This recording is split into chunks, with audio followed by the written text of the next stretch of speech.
Bueno, ya estamos en condiciones de comenzar nuestra actividad. Les damos un saludo a todos los presentes y damos comienzo a nuestro panel, la gestión de los objetivos del desarrollo sostenible en las organizaciones públicas. Soy Nora Gorrochategui, quien junto con Emilia Lerner y Juan José Gili compartiremos algunas ideas de gestión sobre los ODS. Todos hemos obtenido nuestros grados de doctores en la Universidad de Buenos Aires y nos hemos desempeñado en la función pública. Actualmente estamos dedicados fundamentalmente a la actividad académica y uno de nuestros intereses centrales sigue siendo la gestión pública. Por ello, en el panel reflexionaremos sobre la implementación de los ODS. Comenzaré con mi presentación haciendo énfasis en el modelo de gobernanza. Luego Emilia hablará sobre la inclusión de los ODS en el presupuesto y Juan José expondrá sobre lo que implica para la transparencia en la gestión pública la aplicación de uno de los ODS, el ODS 16. Finalmente, conversaremos en base a las preguntas que se formulen. Sin más preámbulo, ya inicio un poco mi presentación. Vamos a ver si es posible compartir la pantalla. A ver si estamos viendo cómo va ¿Ven la presentación? Sí, sí, Nora. Bueno, muchas gracias. El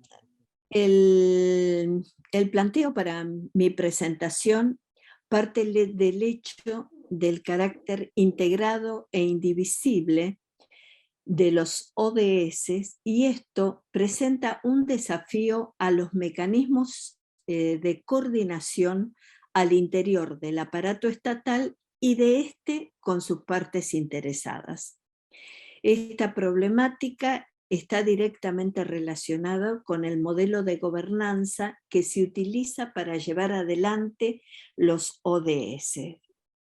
Existe cierto consenso en los criterios para caracterizar los modelos de gobernanza de los ODS. Y ellos son la ubicación jerárquica del organismo coordinador, el rol asignado al Organismo Nacional de Estadísticas y el involucramiento de las partes interesadas. Se supone que es mayor la calidad del modelo de gobernanza cuando se cumplen estos requisitos. Se puede afirmar que en América Latina el desarrollo de los modelos de gobernanza ha sido muy rápido. Un año después de haber sido aprobada la Agenda 2030, 16 países ya habían creado en nuestra región sus mecanismos institucionales y asignado competencias para actuar sobre los ODS. En el caso de Argentina, se destaca la continuidad de la experiencia aquilatada desde la adopción de los Objetivos del Milenio en el 2004, que se vio reflejada en la ubicación del Consejo Nacional de Coordinación de Políticas Sociales dependiendo de la Presidencia de la Nación, y actualmente coordina la articulación intersectorial e interministerial a través de la Comisión Nacional Interinstitucional de Implementación y Seguimiento de los ODS.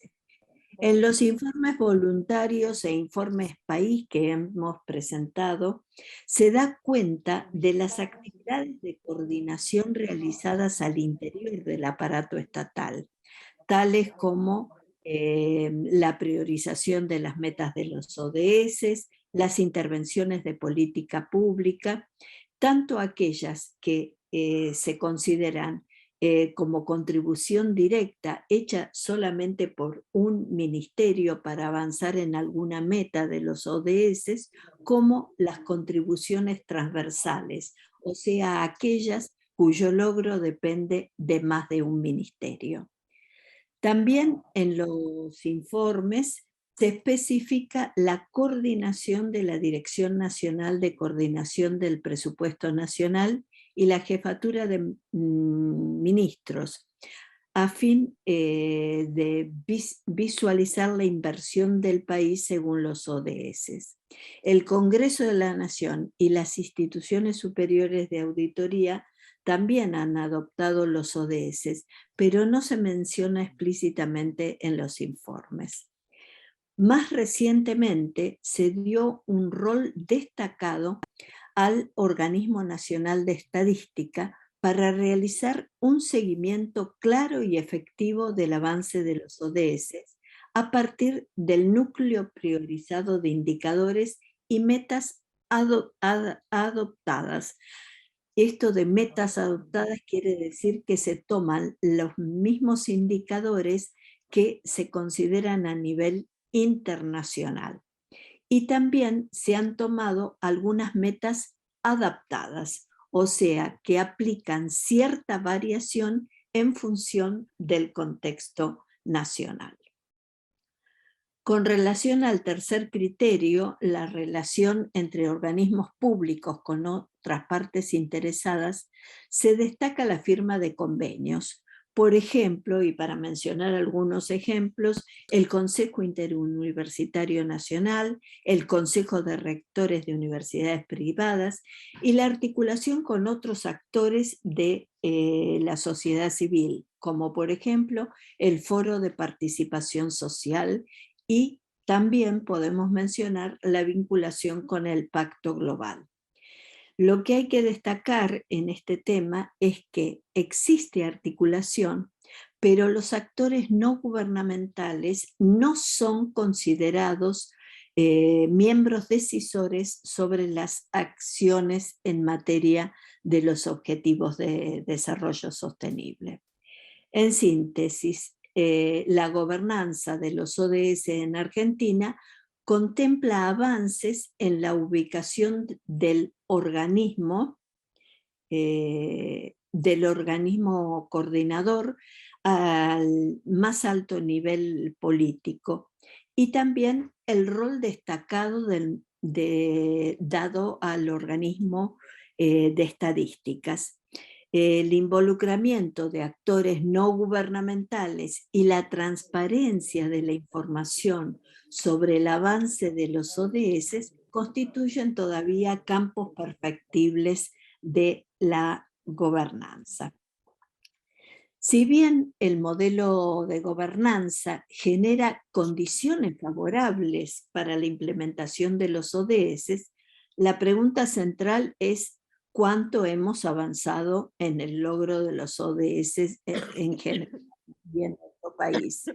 El informe del Secretario General de Naciones Unidas señala que se está poniendo en riesgo la viabilidad de los ODS, tendencia que se venía observando independientemente de la incidencia que puedan haber tenido las crisis interrelacionadas, tales como la pandemia, la crisis climática y las repercusiones de los conflictos bélicos. Según datos suministrados por Naciones Unidas, en Argentina el avance de la mayor parte de los objetivos ha sido muy limitado. Aún aquellos en los que se han avanzado en porcentajes que oscilan entre el 50 y el 75%, cuatro de estos objetivos se encuentran en el límite inferior de ese porcentaje. O sea, los vinculados a la salud, a la educación y al objetivo 16, el logro de sociedades más justas. El objetivo que ha obtenido mayor grado de implementación con un 65% es el objetivo 9. Industria, innovación e infraestructura. Y los objetivos de menor avance son el objetivo 7 y el objetivo 7 vinculado a energía asequible y limpia, y el objetivo 13 vinculado a acción climática. Según el informe voluntario de nuestro país, se han priorizado 121 de las 169 propuestas en la Agenda 2030. Esto representa un 72% de adopción del total de las metas. De ese 72%, ya estamos medios mareados con los porcentajes, el 80% son metas adoptadas. Esto significa que toman el mismo enunciado que la propuesta de Naciones Unidas. Y esto es muy bueno. Esto es un indicador positivo.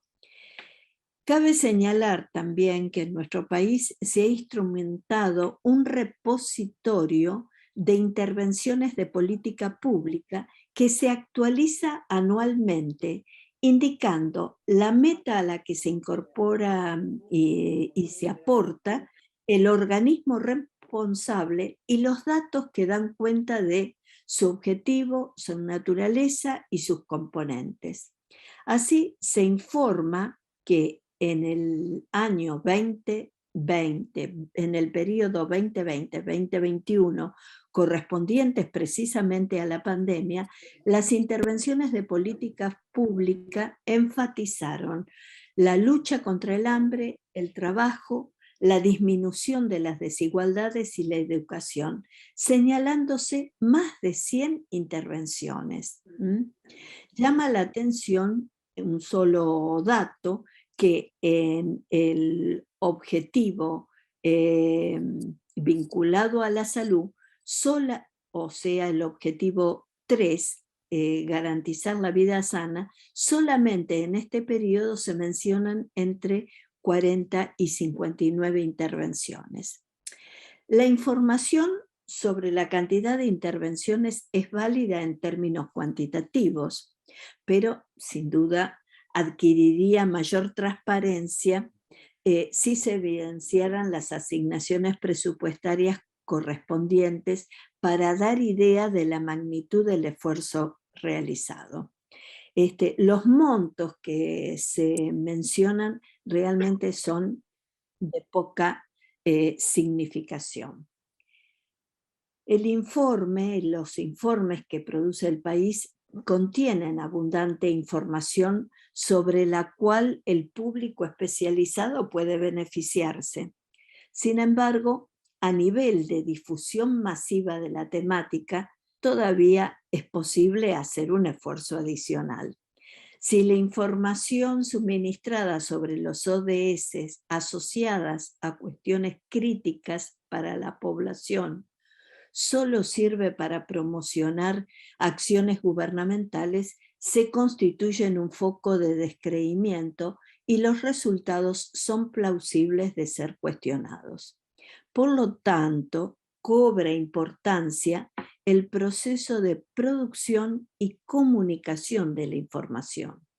Como es sabido, cuanto más transparente y abierto al diálogo es ese proceso de producción y comunicación de la información, mayor posibilidad de aceptación de los resultados e involucramiento de las partes interesadas en una perspectiva de solución de problemas. En síntesis, hemos avanzado muy poco en el logro de los ODS y si bien la información que se suministra es abundante, no es de fácil accesibilidad y comprensión y se focaliza en la que se suministra desde el sector público. ¿Y qué podemos decir del último aspecto, que es la participación de las partes interesadas? En los informes país, el involucramiento de diversos actores de la sociedad con otros poderes del Estado y del ámbito académico, es presentado como un desafío hacia el futuro. Se propone desarrollar acciones de sensibilización, capacitación, difusión y construcción de alianzas en diálogo continuo. Esto es condición necesaria, pero no suficiente para avanzar en el fortalecimiento y apertura de la participación de las partes interesadas en el avance de los ODS. La estrategia gubernamental de la interacción con otros actores es direccionada unilateralmente desde la organización pública hacia la parte interesada, con matices en la variación según el sector. Con poblaciones más desfavorecidas, la estrategia es de benefactor, sin participación en el proceso de política pública, o sea, preparación de la agenda, decisión, implementación, monitoreo y control. La estrategia con el sector empresario es dejar hacer en forma autónoma y adoptar como válidas sus declaraciones, sin establecimiento explícito de mecanismos para colaborar en la construcción de una agenda común, o mejor dicho, complementaria. La estrategia con respecto a la sociedad civil no queda clara, puesto que muchas ONG tienen como misión y fundamento de su razón de ser cuestiones vinculadas a las metas de los ODS, pero no hay referencias expresas a ello. La academia, por su parte, desarrolla actividades vinculadas a temas puntuales de los ODS, pero en general no desarrolla un papel activo en la materia. Si el interrelacionamiento del sector público con otras partes interesadas requiere dar un paso más en la maduración del sistema de gobernanza de los ODS, la pregunta que surge inmediatamente es ¿cómo hacerlo? Muy sintéticamente, en este caso, la visión general sería la modificación de algunas estrategias gubernamentales. Por un lado, por parte de los funcionarios públicos, profundizando la comprensión de los problemas complejos que abordan los ODS en contextos inciertos, en el marco de las grandes tendencias de cambio que se registran en la naturaleza del poder y la influencia, los esquemas de creencias y valores, el impacto de la tecnología y el límite más borroso cada día entre el mundo físico y el mundo digital.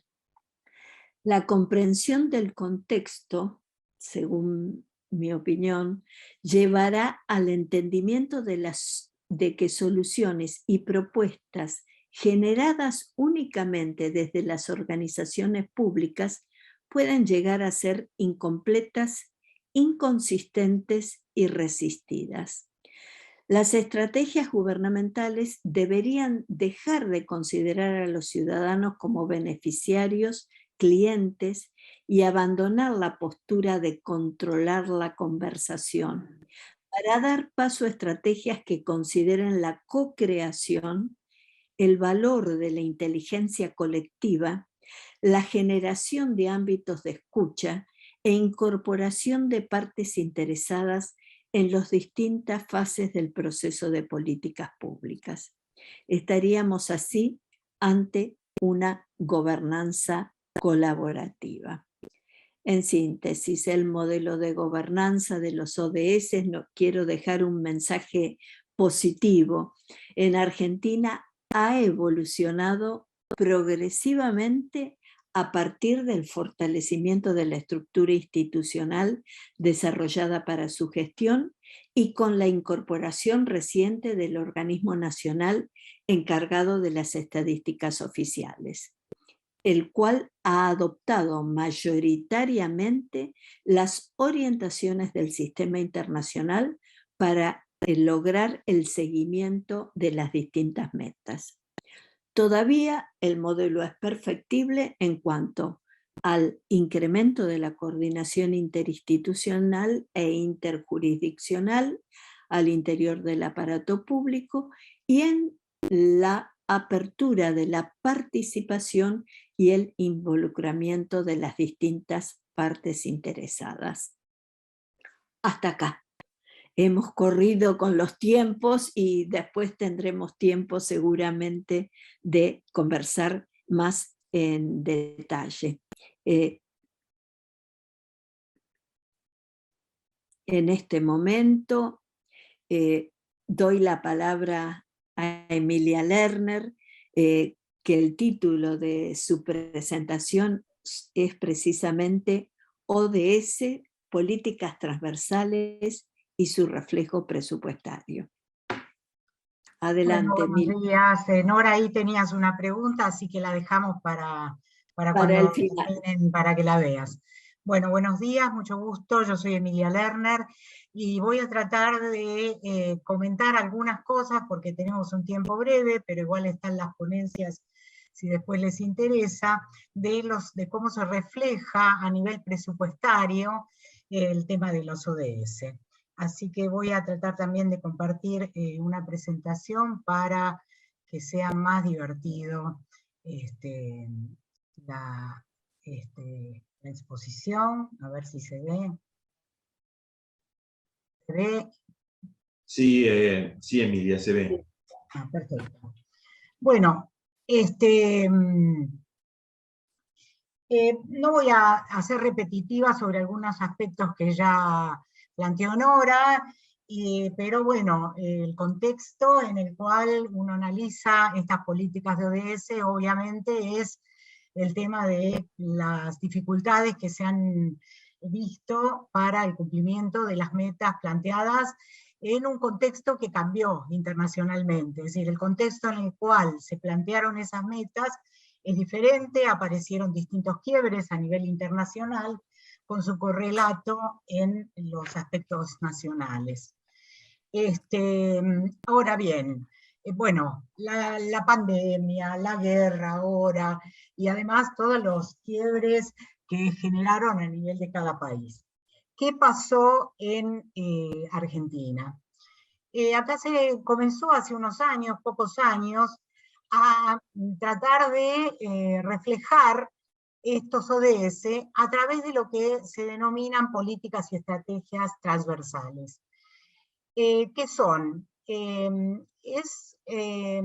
Son los gastos que derivan del reflejo presupuestario en materia de ODS, pero esos gastos tienen una naturaleza particular, y es que no hay tradicionalmente una clasificación del presupuesto que pueda reflejarlo. ¿Por qué? La clasificación que más se aproxima a ese reflejo podría ser la clasificación funcional, pero el problema es que estos gastos abarcan diferentes jurisdicciones y diferentes finalidades, y el presupuesto no permite duplicar esos gastos, es decir, no permite computarlos 2 o 3 veces, porque algunos gastos se reflejan en distintas finalidades. Entonces, se desarrolló esta nueva categoría que se llaman gastos transversales, pero que no están reflejados en las planillas de presupuesto propiamente dicha. Para los que no conocen, el presupuesto tiene un mensaje y tiene todas las planillas anexas, tiene la ley y tiene las planillas anexas, y en esas planillas anexas se reflejan todos los gastos autorizados para cada año en distintas clasificaciones presupuestarias. Pero esas clasificaciones presupuestarias no hay ninguna que refleje esta naturaleza particular que tienen los ODS de esta transversalidad. Entonces, bueno, esto ya lo comentó Nora, que el Consejo Nacional de Coordinación de Políticas Sociales, que es el que hace el seguimiento, y el informe que se presentó recientemente. Entonces, dada esta característica, ¿cómo se reflejan los gastos transversales? Se reflejan en el mensaje. En el mensaje de los últimos años, ustedes van a ver un cuadro que se llama Políticas Transversales y que incluyen todas estas categorías que están vinculadas a los ODS y que son categorías transversales, ¿no? Entonces se reflejan una serie de categorías que van a ver que en el mensaje este año, ahora para el 2023, también aparece bastante más amplio de lo que el presupuesto particularmente ha desarrollado más exhaustivamente, y lo que ha desarrollado más exhaustivamente es el tema de género, de niñez desde 2019, de discapacidad desde 2020 y cambio climático parcialmente a partir de 2021, y está previsto impulsarla en 2023. ¿Por qué? Porque en 2022 hubo un nuevo problema, que fue que no se aprobó el presupuesto. Entonces hubo que manejarse con la prórroga del presupuesto 2021, y eso hizo que muchas de las intenciones que estaban reflejadas en el presupuesto 2021 no pudieran llevarse a la práctica, porque hubo que manejarse con una prórroga que restringe, digamos, la libertad en materia presupuestaria. Bueno, ¿qué es lo que se hizo? ¿Cuál es la herramienta que se eligió para identificar los gastos transversales? Se eligió una herramienta que se llama etiquetado. El etiquetado está en un componente específico del ICIDIF, que es el sistema informático que tiene la Secretaría de Hacienda para registrar todas las etapas del gasto. Hay una de los módulos que es el etiquetado. ¿Y en qué consiste? Consiste en asignar una etiqueta o marca a las actividades programáticas del gasto público que tienen un impacto positivo sobre la brecha de política pública que se intenta disminuir. ¿Qué pasa con el etiquetado? El etiquetado, al ser una etiqueta que va en esa categoría programática, no afecta, no altera las clasificaciones presupuestarias tradicionales. Entonces es como una solución que no solamente ha elegido Argentina, sino que otros países, porque esto es algo que no solamente se refleja en nuestro país, sino en varios países del mundo. Por ejemplo, México empezó con etiquetado, y entonces permite buscar esta solución a la identificación de las categorías programáticas que reflejan una categoría transversal. Bueno, ahora, ¿qué pasa con el etiquetado? Se etiquetan, por ejemplo, se toman todas las categorías programáticas a nivel de programa, a nivel de obra, a nivel de todas las aperturas programáticas, y se analiza si tiene efecto o no en alguno de ese, en alguna política específica transversal. Si es así, se etiqueta. Ahora, a veces se pondera esa etiqueta, es decir, a veces se refleja con una ponderación, pero la mayor parte de las veces se etiqueta por el 100%. Entonces, ¿cuál es el resultado? Que a veces se duplican o se triplican los gastos vinculados con una categoría transversal. Entonces, esa duplicación o triplicación hace que el peso relativo que está asignado a esas categorías transversales es mayor que el peso relativo de, digamos, las categorías programáticas que están involucradas, por esa doble o triple etiqueta que tienen. Entonces, eso hay que tenerlo en cuenta, que cuando hablamos de los porcentajes del producto o de los montos involucrados, esos montos contienen duplicaciones o triplicaciones, ¿no? Entonces, por eso se adoptó el etiquetado, porque él resuelve el problema de la duplicación o triplicación sin tener que cambiar las clasificaciones presupuestarias. Y esas clasificaciones no se pueden cambiar porque digamos que el presupuesto tiene que sumar el total del gasto autorizado por ley cada año presupuestario, ¿no? Es decir, que la etiqueta es un atributo de las categorías programáticas y metas físicas, que se desarrolla en todas las etapas de ejecución de gastos y cierre del ejercicio. Y eso lo hace la Secretaría de Hacienda. Bueno, hechas estas aclaraciones, vamos a ver algunos números. Los gastos transversales, yo solamente tomé, si bien en el mensaje de presupuesto hay un monto, pero solamente tomé los que están desarrollados y ampliados en el presupuesto específicamente. Y esto tiene que ver con género, niñez, discapacidad y cambio climático. Estos gastos transversales, yo tomé el periodo 20 a 22, a los datos que yo obtuve en el momento de escribir el paper, y vemos que en 2020 representaban el 7,05% del PBI, en el 21 el 6,84% y en el 22, pero solo hasta mayo, el 2,36% del PBI. Y vemos ahí en porcentaje del PBI en el cuadro que el más importante, porque es el que está más desarrollado hasta ahora, es género, niñez, que es niñez y adolescencia, luego sigue discapacidad, ¿no? En materia de género, vemos cuáles son los ministerios más representativos.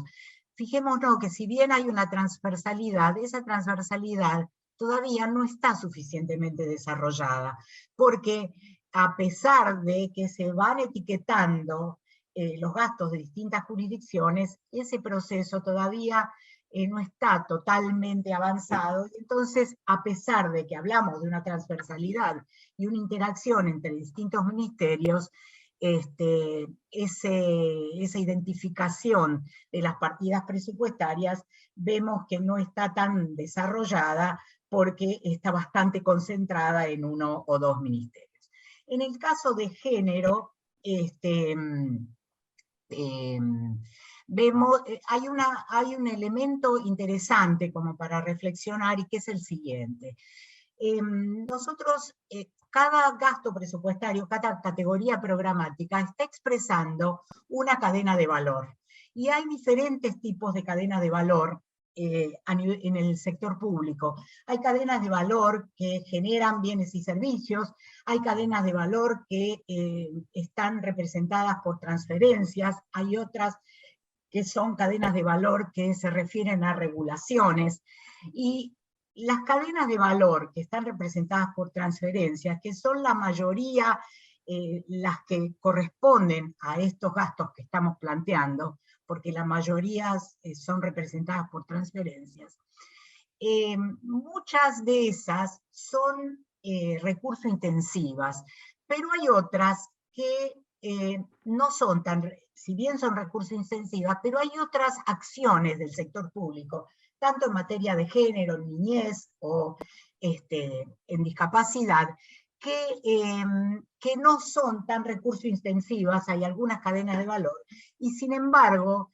no podemos desestimarlas porque a pesar de ello tienen una productividad muy alta de los recursos invertidos y generan impactos importantes en las políticas que estamos hablando. ¿Qué quiere decir con esto? Que el hecho de que haya gastos transversales, por ejemplo, en materia de género, no quiere decir que de eso solamente dependan las acciones de género, porque hay muchas acciones que son, poco, digamos, bajo recurso intensivas, digamos así, pero que sin embargo tienen un impacto muy importante en materia de género, y eso lo vemos cotidianamente porque hay muchas iniciativas a nivel de género o a nivel de niñez que tienen impactos importantes de política y sin embargo no representan erogaciones significativas a nivel presupuestario. Bueno, en materia de género, lo que hay básicamente es asignaciones que tienen que ver con las moratorias previsionales, porque se ha analizado que la moratoria previsional tiene un alto impacto en reducir la brecha de cuidado. Y ahí tenemos los gastos en trabajo, empleo y seguridad social, que son los más significativos, y luego hay algunos otros programas en desarrollo social, que no los voy a, digamos, detallar para no ocupar demasiado tiempo, que tenemos un tiempo muy breve. En materia de niñez, vemos que las jurisdicciones más importantes que intervienen, que es niñez y adolescencia, son educación, trabajo, que es el más importante, luego Ministerio de Desarrollo Social, Educación y Ministerio de Salud. Acá en niñez el criterio para el etiquetado es más de tipo estadístico, porque se han tomado, digamos, políticas que tienen que ver con la población abarcada, que es hasta los 18 años, desde el punto de vista de las estadísticas de niñez. Luego está discapacidad, que también el criterio es estadístico, y en discapacidad la jurisdicción que más participa es Presidencia de la Nación, porque ahí está el Instituto Nacional de Discapacidad, que depende de Presidencia, y luego también hay algunos gastos, algunos etiquetados en el Ministerio de Trabajo y Empleo. Y luego, en cambio climático, esta es la política que es más incipiente, que comenzó hace poco tiempo, en 2020, en 2021 hubo algunas erogaciones, en 2022, digamos, no se pudo avanzar demasiado, no solamente por la prórroga del presupuesto, sino porque, bueno, como saben bien, porque justamente en estos días se iba a tratar una de las leyes que tienen que tratarse para justamente empezar a generar, digamos, erogaciones en la materia, y ayer no se pudo tratar porque, bueno, la ley de humedales, porque es un tema muy complejo que involucra muchas jurisdicciones y con intereses contrapuestos, así que ahí, bueno, como bien planteaban ahora, el tema de las partes interesadas cobra una importancia relevante, ¿no? Bueno, algunas reflexiones. Una que ya planteé, que vemos que es limitado el alcance del presupuesto en materia de ODS, es decir, que hay una tarea para seguir avanzando, no es sencillo. ¿Por qué? Porque hasta que se seleccionó la metodología, hasta que se comenzaron las tareas, es una tarea que hubo una iniciativa particular en Hacienda porque no se hacía, así que el etiquetado derivó en todo una, digamos, desarrollo metodológico que hubo que realizarlo, que hubo que plantearlo, que hubo que indagar, con lo cual es todavía incipiente y limitado el alcance en el presupuesto. Y bueno, algo que me olvidé de comentar, en materia de control de ODS también es bastante limitado. Bueno, sabemos que hay una rendición de cuentas por parte del Consejo, y también que lo hace Presidencia de la Nación, y esos informes que se fueron presentando, y con respecto a los organismos de control, es bastante poco lo que se ha hecho. A nivel de los organismos internacionales de control, como la IDI, como el INTOSAI, incluso como la Comunidad Europea, se han desarrollado varias metodologías de control de ODS que son muy interesantes de ver, porque es bastante exhaustivo el desarrollo metodológico que ha habido en materia de control de ODS. Sin embargo, a nivel de auditorías y controles, todavía es muy incipiente. Argentina acaba de participar con unos cuantos países de OLACEF, que es los organismos de control de América Latina y el Caribe, en el control de uno de los objetivos que tiene que ver con compras sostenibles. Y bueno, esa auditoría demoró como 3 años por todos los problemas que se fueron suscitando, pero ya se llegaron a conclusiones bastante interesantes. Bueno, una aclaración, el trabajo se circunscribe al presupuesto de la Administración Nacional, pero las políticas transversales son de todo el sector público, de manera que habría que, digamos, tener información sobre todos los presupuestos provinciales, que no sé si todos, yo supongo que no, han incorporado estas categorías transversales. Y el tema de la duplicación o triplicación de gastos. Algunos plantean que eso no es posible de calcular, un valor neto, algunos dicen que sí, entonces sería interesante poder avanzar con una metodología que al menos permita distribuirlos, permita ponderar la participación de los gastos de cada ministerio en la medida que existe información física, porque hay que ver que no solamente es importante la parte financiera, sino que la información física, que es en definitiva lo que se rinde ante, digamos, los organismos internacionales. Así que bueno, yo creo que todo este avance limitado tiene que ver con el contexto, que no es un contexto nacional, sino que es un contexto internacional.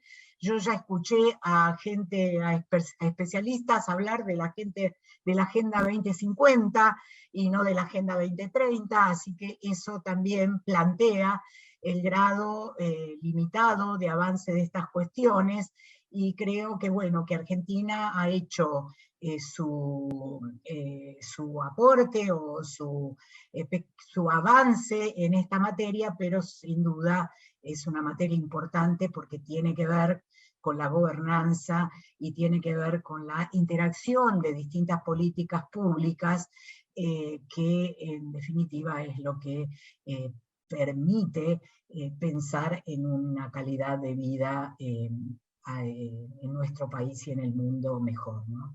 Así que bueno, con esto finalizo. Muchas gracias, Emilia, por tu presentación. Vamos a dar paso después a las preguntas cuando terminemos las exposiciones. Y ahora le damos la palabra a Juan José Gili, que nos va a hablar del ODS 16 y la exigencia de transparencia en la gestión pública. Adelante, Juan José. Gracias, Nora. Buenos días a todos y todas. Voy a compartir y a partir de ahí vamos a desarrollar la... ¿Dónde está?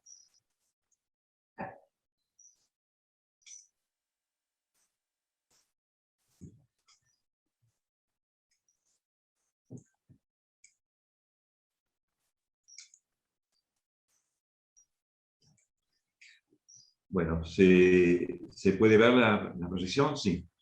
Perfectamente. Bueno, gracias. Bueno, como decía Nora, este es el título, ¿no? Los ODS y la exigencia de transparencia para el control de la corrupción. Bueno, el objetivo 16, de paz, justicia e instituciones sólidas, lo que nos está marcando, bueno, queda casi sobre el final, ¿no? Son 17 los ODS, lo que nos está marcando que, bueno, para estas cuestiones que tienen que ver con género, con niñez, con medio ambiente, necesitan de un marco más genérico de paz, justicia e instituciones sólidas, ¿no? Y un aspecto importante, digamos, que tiene que ver con la solidez de las instituciones, es el tema del control de la corrupción. Este objetivo 16 tiene metas, digamos, específicas. Yo he tomado 3 de las metas de este objetivo. Una es reducir sustancialmente la corrupción y el soborno en todas sus formas, crear niveles institucionales eficaces, responsables y transparentes que rinden cuenta. Bueno, en alguna medida lo que nos comentaban Nora y Emilia nos están dando la idea de que, bueno, por lo menos el intento está, y esta posibilidad, digamos, de medirlo a través del presupuesto o esta intervención del Instituto de Estadísticas Nacionales, bueno, esto nos están dando un elemento importante. Y otro más genérico que tiene que ver con la promoción del Estado de Derecho en los planos nacional e internacional, y garantizar la igualdad de acceso a la justicia para todos. ¿De qué hablamos cuando hablamos del problema de la corrupción? Según Peter Engen, el fundador de Transparency International, es la raíz de problemas importantes de nuestra época y es especialmente devastadora en las regiones más pobres, ¿no? Y la corrupción tiene efectos económicos, políticos y sociales. Será por eso que también hay un objetivo específico, y dentro de este objetivo hay cuestiones que tienen que ver con el control de la corrupción y con la transparencia. En la Argentina, la reforma constitucional de 1994 y las convenciones internacionales que se han firmado en materia de lucha contra la corrupción impulsaron normas específicas y organismos de control de la corrupción que, bueno, en muchos casos tardaron en llevarse a la práctica, más allá de que estaban previstas en la Constitución. Y si pensamos un poco en la situación general respecto de la percepción de la corrupción, creo que lo percibimos como un fenómeno difícil de controlar en el país. Y también sería difícil pensar, si hiciéramos este análisis del reflejo presupuestario, cuánto de fondos son destinados a esta meta del objetivo 16. Los efectos, según algunos autores nacionales, tienen que ver con la ruptura del contrato institucional, por eso está considerado en este objetivo 16, la desconfianza generalizada, mayor pobreza, y en definitiva, el problema de la corrupción se transforma en un problema social. Recurriendo a un querido profesor e investigador de la Universidad de Buenos Aires, el doctor Francisco Suárez, él caracteriza la conducta corrupta por la existencia de un beneficio, porque hay generalmente una transgresión normativa, porque hay falta de transparencia, porque hay interacción, siempre hay dos partes en una situación de corrupción, y otra característica es el aprovechamiento de una situación de poder, y así como hay un beneficio para alguien, finalmente hay un prejuicio. Entonces, vemos que hay una cantidad de elementos que nos permiten pensar en lo que es una conducta corrupta, y también en pensar en cuáles serían las medidas o las normas o los organismos que tendrían que evitar esta situación. Tomando específicamente una de estas características, que es la de la transparencia, podríamos pensar, digamos, semánticamente en esta cualidad óptica de un cuerpo, cuando deja pasar la luz, pero más allá de esta definición del diccionario, podríamos pensar que hay cuestiones que tienen que ver con el no ocultamiento, con normas y procedimientos claros, simples y accesibles, con información sobre temas sensibles, con compras, otorgamientos de créditos, información presupuestaria, y acceso público a la información mediante el uso de tecnologías de información y comunicación. Bueno, esto hoy tenemos todos los elementos para permitir el acceso público a la información, y por lo tanto lograr transparencia. El tema es, bueno, en qué medida está disponible la información a través de estos medios, y sobre todo en qué medida el ciudadano está dispuesto, preparado, o hay suficiente difusión, como mencionaba Norma, para lograr esa participación. Cuando se asocia a la gestión pública, la transparencia significa la adopción de políticas, procedimientos y actitudes que posibiliten el libre acceso a la información relacionada con las funciones y actividades que le son propias. La información debe ser veraz, oportuna, completa y actualizada, debe incluir toda información que se genere, transforme o conserve, y una cuestión central es la información acerca del patrimonio de los funcionarios.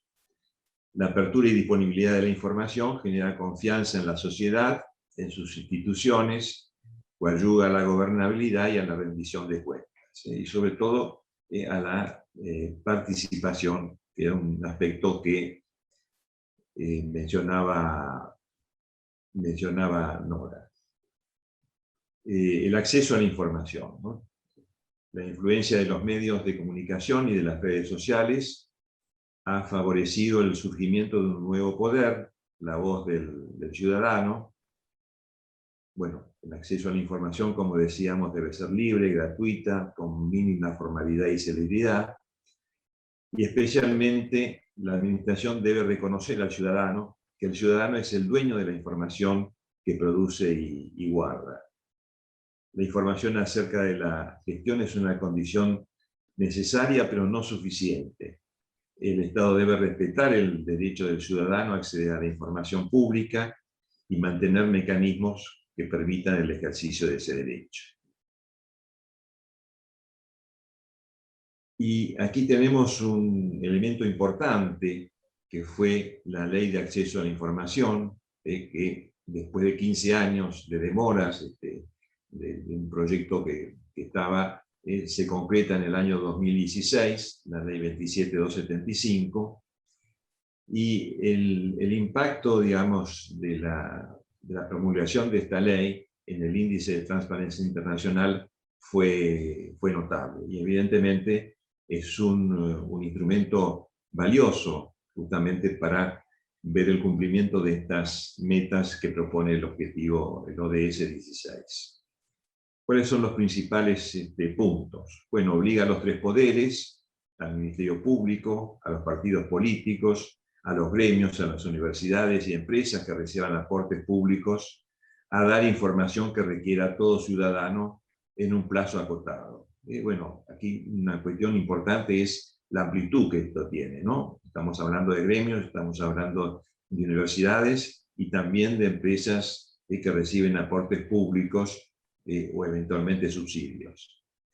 Establece que quien hace el pedido no necesita identificarse ni fundamentar su solicitud, ya que es su pleno derecho conocer el funcionamiento de los organismos públicos. Es decir, aquí lo que está promoviendo la ley es justamente esta participación. Estipula que la entrega de información debe hacerse en formatos digitales abiertos, esto que muchas veces permite, digamos, hacer un análisis y después una difusión de esta información, permitiendo que sean usadas y distribuidas libremente por cualquier persona. Y también crea órganos de control, de transparencia, al tiempo que obliga a implementar políticas activas de modo de mantener actualizada la información clave y el control estatal. Bueno, me hubiera gustado hacer este trabajo que hizo Emilia respecto de medio ambiente, respecto de minoridad, también para ver, digamos, en qué medida esto está reflejado, es decir, hay fondos que tienen que ver con esta cuestión y que por lo tanto, digamos, contribuyen, digamos, al cumplimiento de este objetivo y de sus metas. Y bueno, pero más allá del concepto de transparencia, tenemos este concepto de gobierno abierto, que se refiere a la reducción de la opacidad burocrática y la apertura al escrutinio ciudadano, esto que Nora remarcaba, este tema de la participación de las partes interesadas. Hoy en día la tecnología permite el acceso a todas las etapas de gestión, de elaboración de normas, decisiones, ejecución y monitoreo. Bueno, Emilia ha obtenido una información importante, digamos, un poco especializada, ¿no?, para el público común, pero la información está accesible. Y instrumentos usuales, sobre todo para, digamos, permitir el acceso más generalizado, son portales abiertos, redes sociales, agencias específicas, e instrumentos de control social como observatorios, que bueno, ya hay muchos observatorios que están trabajando sobre este tema, y monitoreo de las políticas públicas. Para que el acceso sea efectivo, debe estar acompañado por acciones de participación y rendición de cuentas, y fundamentalmente el ciudadano debe involucrarse activamente. A modo de reflexión final y para dejar un pequeño espacio para las preguntas, la promoción de sociedades pacíficas e inclusivas requiere reducir sustancialmente la corrupción, crear instituciones eficaces, responsables y transparentes que garanticen el acceso público a la información. La transparencia aparece en la agenda de la lucha contra la corrupción a mediados de los años 80, pero la ley de acceso a la información en nuestro país recién se aprueba en el año 2016.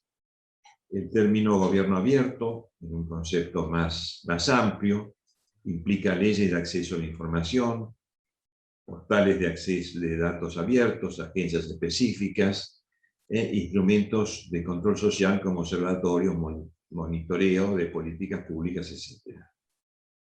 El acceso a la información, creo que esto es importante, requiere acciones que faciliten y garanticen el acceso a la información, pero además que estimulen al ciudadano, un ciudadano empoderado, exigente, vigilante, consciente de sus derechos, que constituyen la principal herramienta para el control de la corrupción.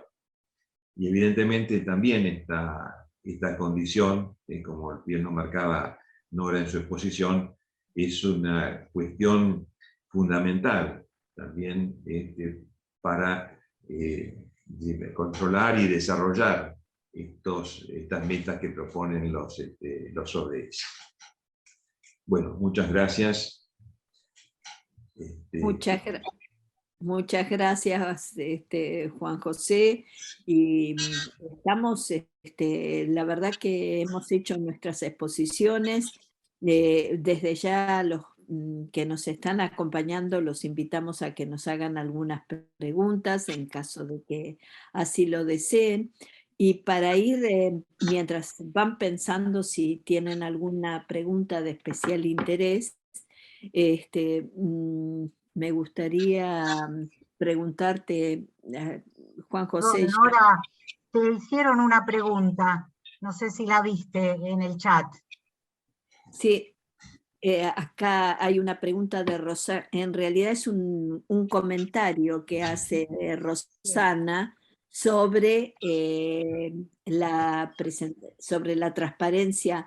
Juan José, ¿podrías dejar de compartir la presentación? Lo que pasa es que no. Dejar de compartir. Arriba. Abajo en la pantalla. Abajo. Sí. El cartelito puede aparecer arriba. Justamente Rosana Kuraski había preguntado acá que evidentemente, Rosana, ¿querés hacer tu comentario o lo leo directamente? Perdón, muy brevemente, buenos días. En primer lugar, gracias a los tres expositores, excelentes las presentaciones y hacen un aporte sumamente relevante al tema. No hay muchos investigadores que en Argentina estén trabajando estas cuestiones desde el lugar de la academia y desde la investigación, así que bienvenidos. Solamente en relación al cuadro, era una filmina en particular donde los números de los objetivos estaban corridos en relación al texto de cada uno de esos objetivos. Entonces quedaba el objetivo con menor intervenciones, que es el objetivo 14, por ejemplo, es el vinculado a océanos sostenibles y pesca. Ese es el que tiene la menor cantidad de intervenciones. Es un error de correlación de tipeo probablemente entre los objetivos y entre el número del objetivo y la exposición. Es la anterior, es la filmina anterior. Creo que a partir del objetivo 11 estaba corrido, entonces cuando uno lo leía no se entendían los conceptos. El objetivo 12, por ejemplo, es el de producción y consumo sostenible, y ahí figuraba como otro objetivo. Es simplemente para clarificar eso, porque el que ponía el ojo no entendía bien cómo era, pero seguramente debe ser un error de tipeo, para entender Sí, mejor. sin, Está sin duplicado el duda, objetivo 11, creo. Eso fue lo que sin- pasó, y entonces, digo, para el que está interesado en eso y tener mejor lectura, es el 14, el de océanos y el de pesca, el que tiene la menor cantidad de intervenciones. Rosana, te comento que el cuadro presentado en la ponencia no es un cuadro de elaboración propia, sino en el caso de la transparencia es probable que se haya corrido por una cuestión de tipeo, pero el cuadro no es de elaboración propia, sino que ha sido tomado la información que figura en el informe nacional de nuestro país presentado Sí, este año.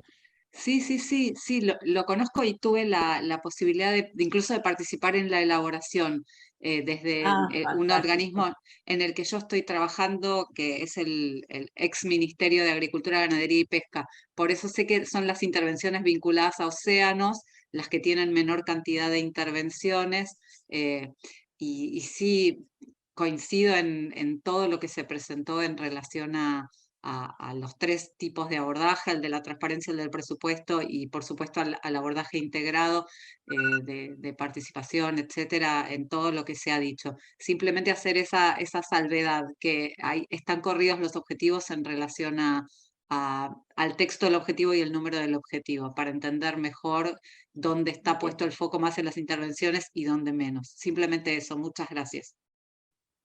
Gracias, Rosana. Eh, Acá hay otra pregunta. ¿De qué manera promover el fortalecimiento del control de los ODS?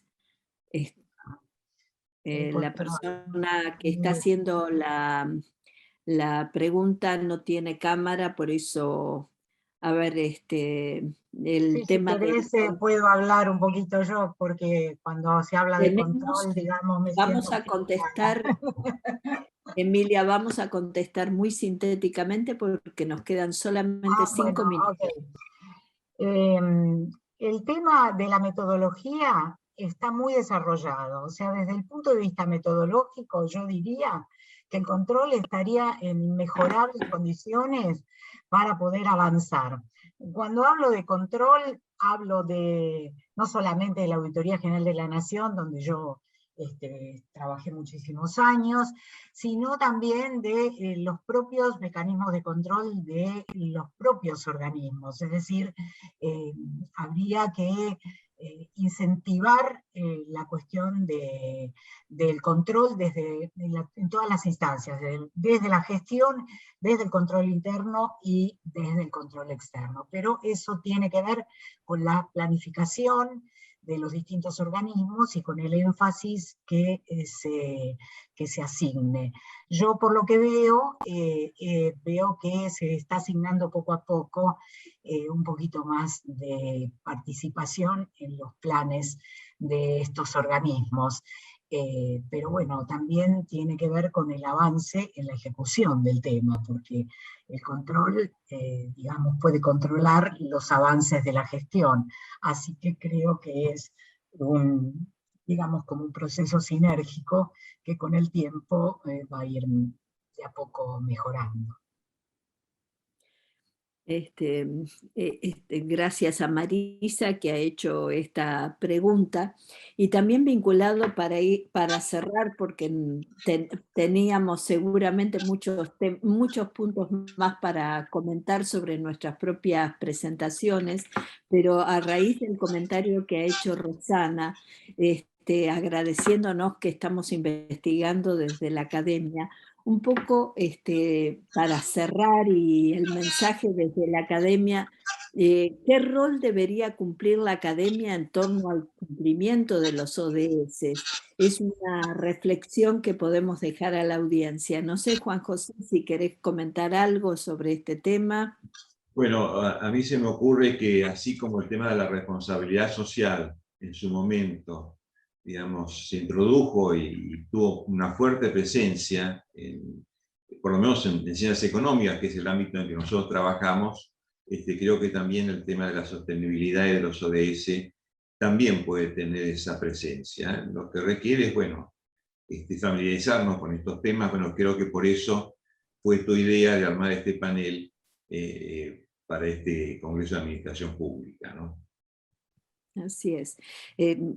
Como para cerrar, porque ya estamos en el horario y debemos ser respetuosos, realmente teníamos muchas más cosas para comentarles, pero el hecho es que la universidad tiene y la academia tiene un rol central en esto.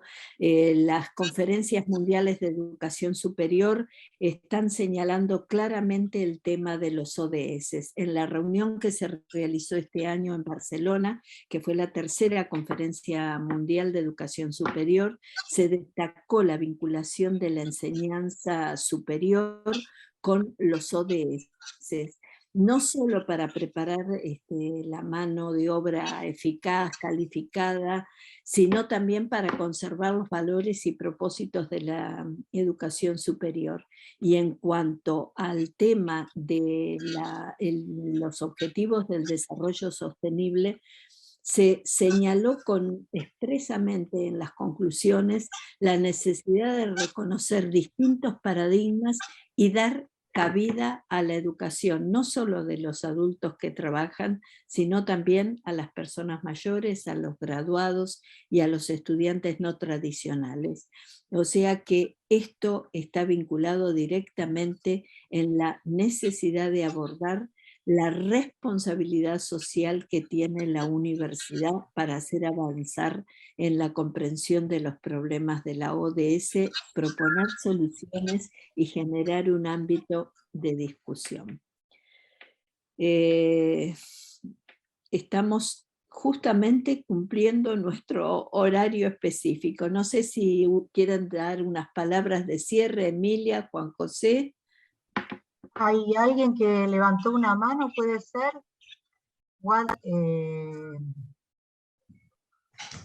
Waters. No. M. Waters. Ya hizo la pregunta. Aplausos, eran aplausos. Ah, bueno, muchas gracias.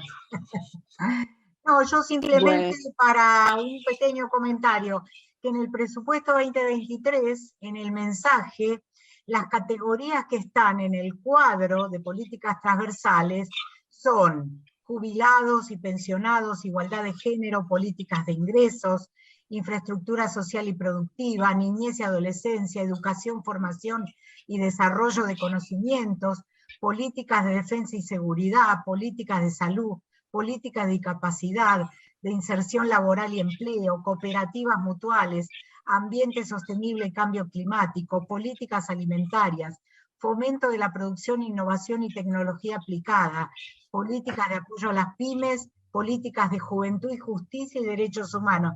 Así que fíjense todas las políticas transversales que se incluyen y todo lo que falta desarrollar a nivel de etiquetado y a nivel de identificación de partidas presupuestarias. Así que bueno, hay un camino todavía importante por recorrer. Esta es un poco la conclusión, pero también hay que ver que se está empezando a transitarlo, ¿no? Así que muy bien, muchas gracias, Emilia. Juan José. Bueno, creo que una limitación o una dificultad que tuvieron de siempre los ODS a la multiplicidad de metas y sobre todo la necesidad de fondos para financiar el cumplimiento de esas metas, ¿no? Así que bueno, creo que esa es una dificultad inicial y seguramente, más allá de los factores que han aparecido imprevistos como la guerra o la pandemia, seguramente va a tardar en cumplirse todas estas metas. Así que este horizonte de 2030, seguramente, como mencionaba Emilia, va a tener que postergarse. Pero ya nos va a encontrar, digamos, con cierto ejercicio en el tema. Nada más, muchas gracias. Muchas gracias, Emilia, muchas gracias, Juan José, y muy particularmente muchas gracias a los que han tenido la gentileza de acompañarnos en el panel, y seguimos trabajando porque son temas que nos interesan a todos. Muchas gracias por acompañarnos. Buenos días. Buenos días. Muchas gracias, hasta luego. Gracias a ustedes por estar. Excelente, muchas gracias.